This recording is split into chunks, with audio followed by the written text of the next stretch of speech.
તો મિત્રો હવે તમને 200 વર્ષનો લીલો સાપ બતાવું મિત્રો, અને તેના 300 ઈંડા પણ છે.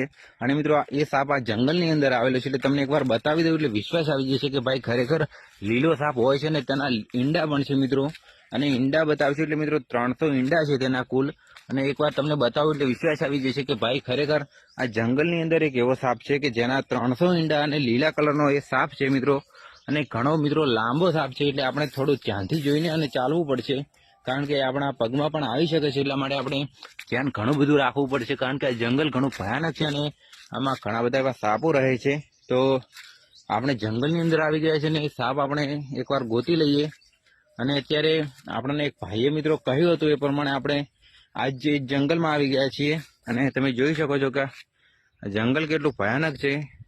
જોઈ લો મિત્રો, આજુબાજુ કોઈ માણસ નથી કે કોઈ ઘર નથી, અને એકદમ ભયાનક જંગલ છે. અને આપણને ભાઈએ વિડીયો મૂક્યો હતો કે આની અંદર 300 ઈંડા છે, અને એ પણ ગ્રીન કોબ્રાના એટલે કે લીલા સાપના ઈંડા છે. તો આપણે જંગલની અંદર આવી ગયા છે ને જંગલની અંદર આપણે ઈંડા ગોતીએ કે કેટલા ઈંડા છે એ સાપના. તો એકવાર આપણે જોઈ લઈએ કે ભાઈ ખરેખર સાચું બોલ્યો હતો કે શું છે, આપણે સાચી હકીકત જાણી લઈએ.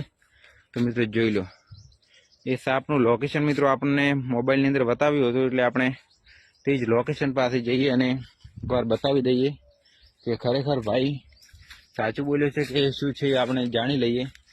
મિત્રો આપણે આ જ રસ્તે જવાનું હતું અને વિડીયોની અંદર બતાવ્યા પ્રમાણે આપણે એ જ રસ્તે જઈ રહ્યા છીએ. અને આપણે એ ભાઈએ કહ્યું અનુસાર આપણે સાપને જોઈએ, અને કેટલો એ સાપ લાંબો છે અને કેવી રીતે તેના 300 ઈંડા છે એ તો મિત્રો આપણે જોઈ લઈશું. બાકી હજુ મિત્રો આપણે જોયા નથી એટલે વિશ્વાસ ના આવે. બાકી જોઈ લો મિત્રો, આ પોલની અંદર સાપ હોઈ શકે છે, એટલે તમારે ધ્યાન રાખવું, કારણ કે જંગલની અંદર મિત્રો તમે હરવા ફરવા આવો તો ખૂબ સાવધાનીથી ચાલવું, અને જોયા વગર ગમે ત્યાં ચાલવું નહીં મિત્રો. તો મિત્રો આપણે જંગલની અંદર આવી ગયા છીએ ને એ જંગલની અંદર ત્યારબાદ મિત્રો એક રસ્તો આવે છે.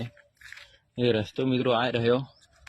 આપણે રસ્તે થોડા ચાલીશું અને જોઈ લો મિત્રો, એ રસ્તો છે આ જંગલની અંદર આવેલો.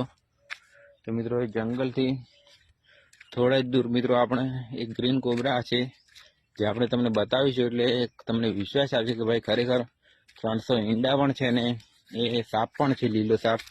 તો મિત્રો આપણે એ જ વખડાની બાજુમાં આવી ગયા છે ને આપણે મિત્રો જોઈ લો, લીલો સાપ તમને બતાવી દઉં. આપણે થોડા દૂર રહીએ.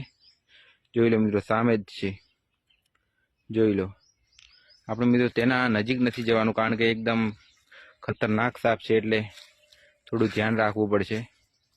બાકી મિત્રો ભાઈની વાત તો સાચી છે, લીલો સાપ છે અને તેના ઈંડા પણ મિત્રો તેની થોડા પાછળ જ પડ્યા છે, એટલે આપણે તેની નજીક નહીં જઈએ, કારણ કે આ ઝેર ફેંકે છે સીધું મોઢામાંથી, એટલે આપણે તેની નજીક નથી જવાનું. અને તમને મિત્રો જોઈ લો, તમને ગ્રીન કોબ્રા બતાવી દીધો જે આપણને ભાઈએ કહ્યું હતું એ પ્રમાણે ગ્રીન સાપ પણ છે. અને આપણે જોઈ લો મિત્રો, નજીક નથી જવાનું, કારણ કે સાપ આપણને ડંખ મારી શકે છે, એટલે આવા જીવજંતુને હલકામાં ન લેવો જોઈએ મિત્રો. જોઈ લો. તો મિત્રો આપણે તમને ગ્રીન કોબ્રા બતાવી દીધું, એટલે મિત્રો વિડીયોને લાઇક શેર ફોલો કરી નાખજો. અને આ વિડીયોને એટલે એન્ડ કરીએ. ત્યાં સુધી બધાને જય હિન્દ, જય ભારત.